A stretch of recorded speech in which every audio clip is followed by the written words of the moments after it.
Bien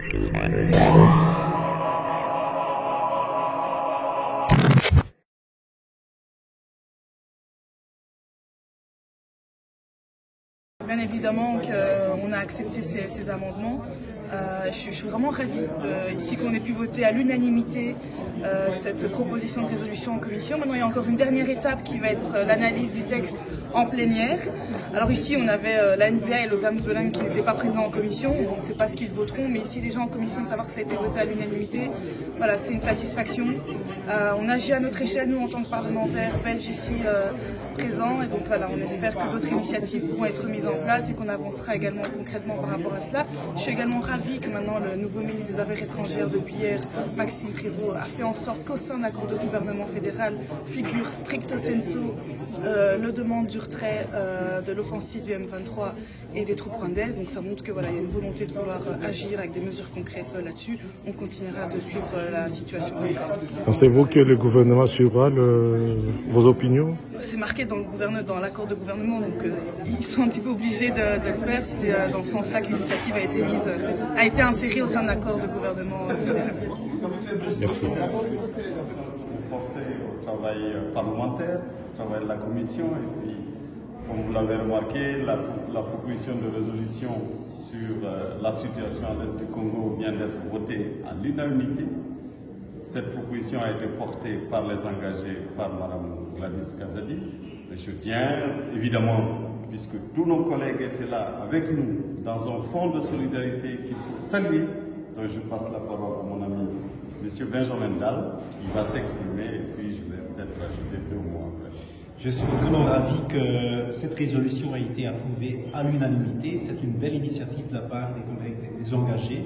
Il est très important de mettre l'accent sur le respect du droit international et de la souveraineté territoriale de chaque État, et donc aussi du Congo.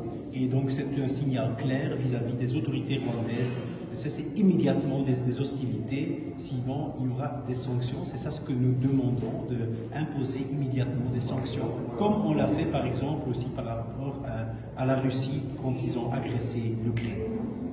Merci, chers collègues. Le territoire est sacré, il est inviolable, et à partir de là, nous sommes solidaires au peuple du Congo, nous sommes solidaires à la lutte pour que la démocratie, pour que les libertés soient respectées. Nous sommes solidaires pour que nos États, en tout cas les États d'origine, les États de nos pays d'origine, moi qui suis issu de la diaspora, puissent assurer pleinement le développement pour ces enfants et aussi s'intégrer dans une dynamique de coopération durable, de coopération de respect, de coopération de responsabilité. C'est notre combat, nous tous, et les démocrates que nous sommes, nous veillerons à la hauteur de nos capacités respectives, tant au Parlement bruxellois qu'aux autres niveaux de pouvoir, de rester alerte là-dessus. Est-ce que vos pressions ont fait que le M23 a décidé de ne plus marcher sur Kinshasa? Est-ce c'est bien cela ou c'est une coïncidence, simple coïncidence? On doit les arrêter immédiatement. Et ici, c'est certainement une position claire vis-à-vis du nouveau ministre des Affaires étrangères et de l'aide aux coopérations, Maxime Prévost. Mais je suis assez convaincu qu'il sera vraiment doué sur ce dossier. Il est du même parti, donc ça va aider. C'est clair qu'il a, dans le cadre des négociations pour la mise en place du gouvernement fédéral, le président Maxime a pesé de tout son poids pour que cette phase dont je vous ai parlé tantôt en commission se retrouve dans l'accord gouvernemental face à l'intensification des combats à l'est du Congo.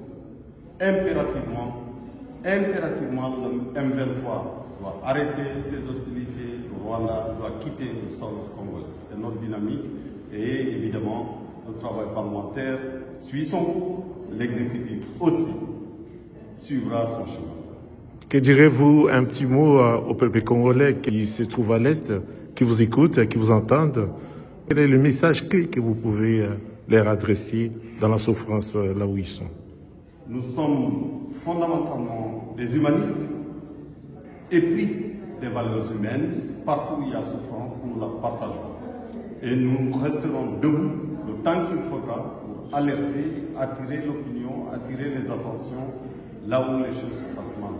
C'est notre combat d'humain avant tout. Que ces populations soient rassurées qu'elles ne sont pas seules. Ce qui se passe aujourd'hui au Congo de l'Est est vraiment insupportable. Ils doivent savoir qu'on est à côté d'eux, qu'on les regarde, qu'on les suit, qu'on va les soutenir. Aujourd'hui aussi au Parlement bruxellois. Merci beaucoup. Merci à vous. Aux Congolais qui vous suivent, et en particulier ceux de l'Est, est-ce que vous avez un petit bout d'espoir pour eux, lueur d'espoir pour nos mamans, nos frères et sœurs qui sont dans des difficultés énormes à l'Est du pays? Je présente mes condoléances aux familles éprouvées qui ont perdu les membres de leur famille.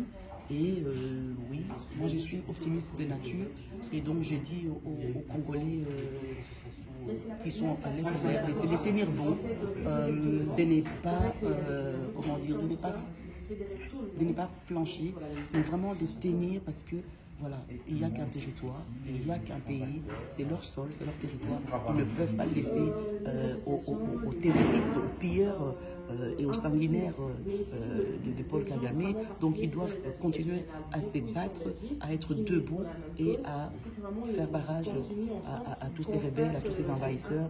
Parce que, voilà, si quand ils viennent à l'est de la RDC, quand ils viennent à Goma, c'est pour piller, c'est pas pour les biens des gomatriciens, c'est vraiment pour piller leurs ressources minières pour en fait le développement du Rwanda. Donc ils ne peuvent pas aujourd'hui se décourager. Donc on est avec eux, on est loin, mais de notre côté, avec les leviers que nous avons, nous agissons, nous allons continuer à agir et à faire pression pour que voilà, les sanguinaires Paul Kagame se retirent de la RDC et surtout qu'ils soient traduits en justice pour les crimes de guerre et les crimes contre l'humanité. Est-ce que votre pression, les actions que vous avez fournies auprès du gouvernement fédéral ont fait que le monsieur Nanga a déclaré haut et fort qu'il n'a plus l'envie d'aller à marcher jusqu'à Kinshasa? J'espère que les pressions qui viennent de partout agissent sur les rebelles, sur les terroristes qui veulent mettre à feu à sang la RDC.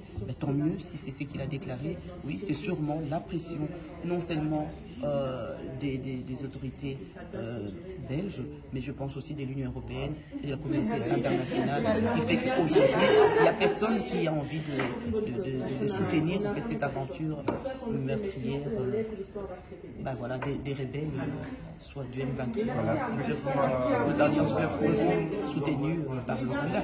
Parce que qu'il le veuille ou non, monsieur Nanga, les M23, ils ne sont qu'à la tête de Kagame. Ils sont pas, pour moi, ce ne sont pas des patriotes qui sont là pour le bien du peuple congolais. C'est vraiment servir leurs propres intérêts.